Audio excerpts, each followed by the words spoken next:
prejudicadas com as decisões tomadas por ocasião do processo eleitoral por um governo que visava reverter um quadro desfavorável, um quadro que lhe desfavorecia, e tentando reverter esse quadro com medidas demagógicas de última hora que prejudicaram muito a sustentabilidade fiscal do país para o ano de 2023.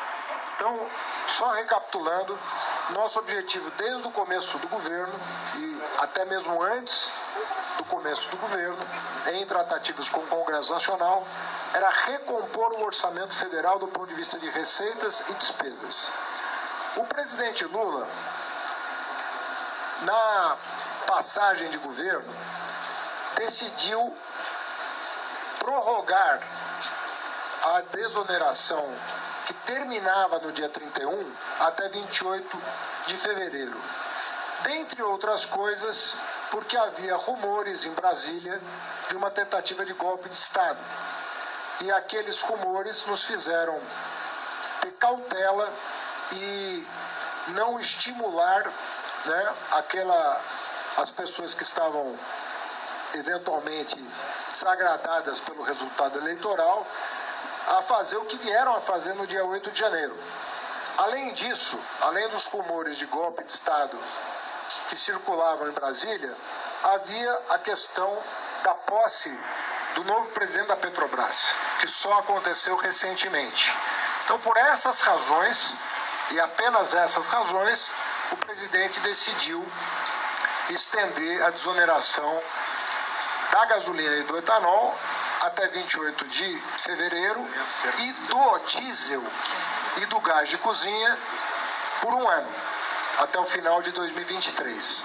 Estou recapitulando para que vocês possam situar do que nós estamos falando aqui. Muito bem, venceu o prazo. Então agora eu estou dando a público a decisão que o presidente tomou com base em todas as informações que ele recebeu ao longo da última semana para afirmar a sua posição a respeito do que ele considera o mais justo fazer nesse momento. Então o que vai acontecer?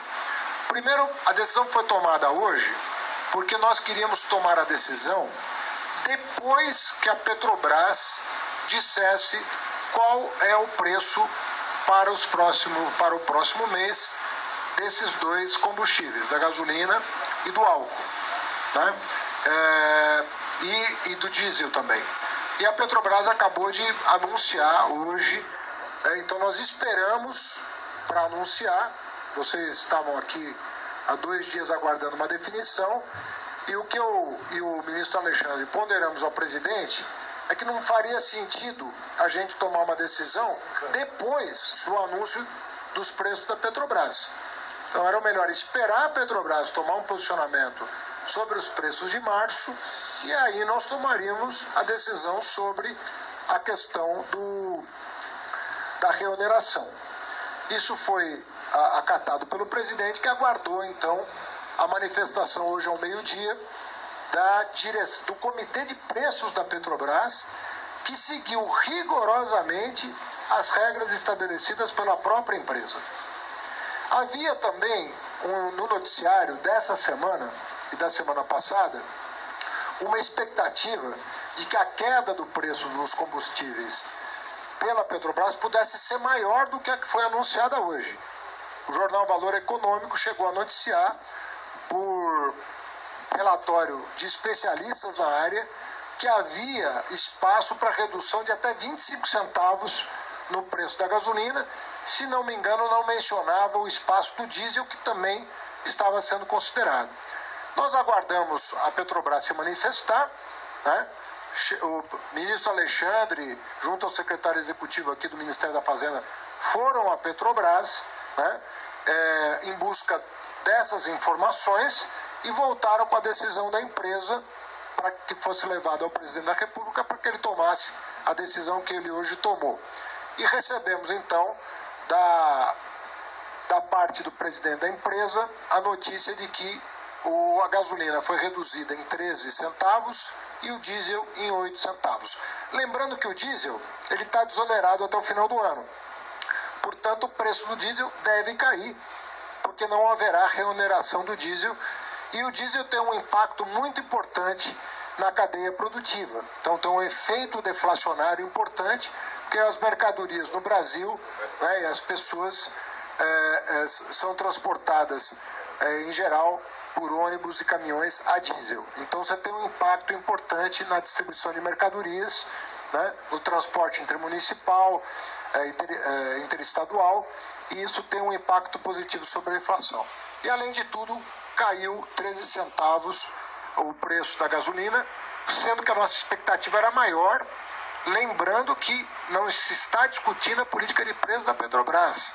Eu disse e repito, o que nós fizemos foi aguardar a decisão da empresa sobre os preços de março para tomar a nossa decisão em relação à reoneração, tá certo? O que faz todo sentido, né? Até para orientar a sociedade em relação a isso. Dito isso, queria fazer também uma observação adicional, que a emenda constitucional 123, ela estabelece que o diferencial de alíquota entre gasolina e etanol, quando da reoneração, deveria respeitar os preços, as alíquotas vigentes em 15 de maio de 2021, tá certo? Então, na época, 22, na época, o PIS/COFINS da gasolina era 69 centavos e o PIS/COFINS do etanol era 24 centavos. Portanto, a diferença era de 45 centavos. O que a emenda constitucional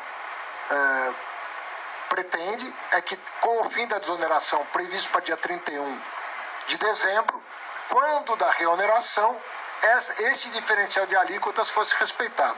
É o que está sendo feito nesse momento. A reoneração da gasolina será de 47 centavos, o que, com desconto de 13 centavos da Petrobras, dá um saldo líquido de 34 centavos, ok?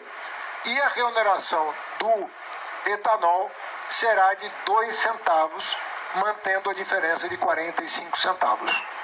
Então, 47 na gasolina menos os 13, 2 centavos no etanol, né, que aí não é política de preço da Petrobras, e o diesel, que caiu 8 centavos, e como não há reoneração, aí nós estamos falando de uma queda de preço do diesel nessa proporção, porque não há, o diesel está desonerado até o final do ano. Dito isso, cabe-me informar o seguinte: nós estamos com o compromisso de recuperar as receitas que foram perdidas ao longo do processo eleitoral, repito, por razões demagógicas. Única e exclusivamente, esperou-se até a 1/10 hora e às vésperas da eleição se tomou uma medida para tentar reverter o quadro eleitoral que era desfavorável ao então governo. Essa reoneração prevê desde o dia 12 de janeiro, né,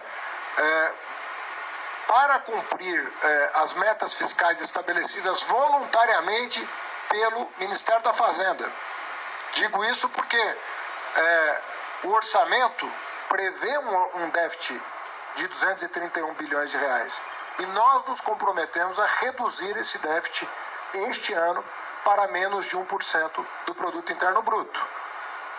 Aguardando que o Congresso Nacional aprove a reforma tributária e nós venhamos a ter equilíbrio fiscal a partir do ano que vem. Esse é o objetivo.